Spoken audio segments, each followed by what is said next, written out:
हम खबर बिलासपुर से है। एक्शन मोड में है गृह मंत्री विजय शर्मा। एनडीपीएस और ड्रग्स के मामलों में कठोर कार्रवाई की बात उन्होंने कही है। नशीला ड्रग्स बेचकर संपत्ति बनाने वालों की खैर नहीं, गलत तरीके से पैसे कमाकर बनाई गई संपत्ति कुर्क होगी। भिलाई के बच्ची के साथ लैंगिक अपराध पर गृह मंत्री ने ये बातें कही। उन्होंने कहा कि हमने अपराध का मामला दर्ज कराया है। कांग्रेस इस तरह के घृणित मामलों पर कर रही है राजनीति। तो यह अहम खबर आपको बता रहे हैं बिलासपुर से। एक्शन मोड में गृह मंत्री विजय शर्मा है। आज जो स्पष्टता के साथ हम सब ने मिलकर के एक निर्णय लिया है वो है एनडीपीएस के केसेस, ड्रग्स के विरुद्ध कठोर कार्रवाई करना।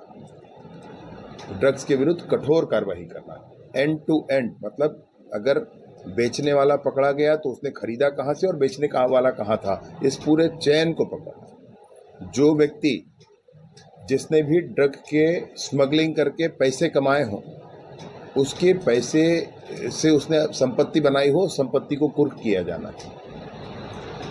थानों में जितने भी संपत्ति अर्थात जो ड्रग्स, चाहे गांजा हो चाहे अन्य कोई नशीली वस्तु है, वो संग्रहित हुई रखी है, वर्षों से रखी है, तो आज बहुत स्पष्टता के बाद साथ इस बात का निर्णय मीटिंग में किया गया।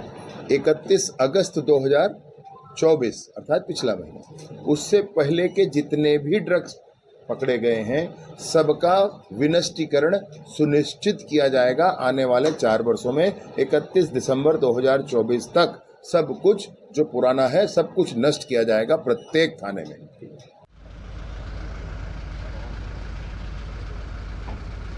इस पर में एनडीपीएस और ड्रग्स मामलों को लेकर गृह मंत्री विजय शर्मा का बयान सामने आया। उन्होंने कहा है कि मामले में कठोर कार्रवाई होगी। नशीला ड्रग्स बेचकर संपत्ति बनाने वालों की अब खैर नहीं है।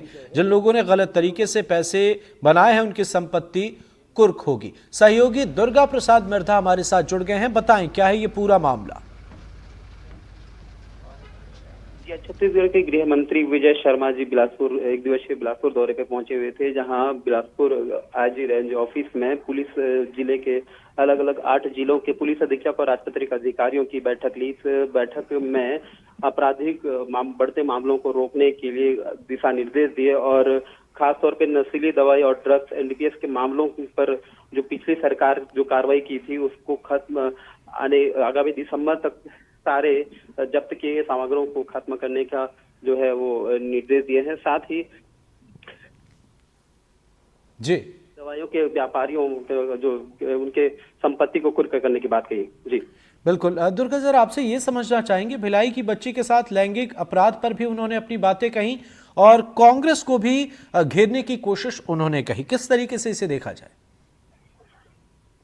जी, भिलाई में जो बच्चे के साथ जो लैंगिक अपराध हुआ था, जिसको लेकर कांग्रेस के नेता ने भी उसमें बीजेपी प्रसन्न कसा था, उसका पलटवार करते हुए विजय शर्मा ने कहा कि कांग्रेस इसमें केवल बयानबाजी और आरोप लगा रही है, इसमें कोई सत्यता नहीं है। लेकिन जब बाद में इस बात का कांग्रेस ने वो किया तो उसमें जवाब देते हुए कहा कि मामले का जब उनके संज्ञान में आया तो उन्होंने एफआईआर दर्ज करने के आदेश दिए थे। बिल्कुल, तो अब देखना होगा इस मामले में आगे क्या कुछ होता है। फिलहाल बहुत बहुत शुक्रिया इन तमाम जानकारियों के लिए।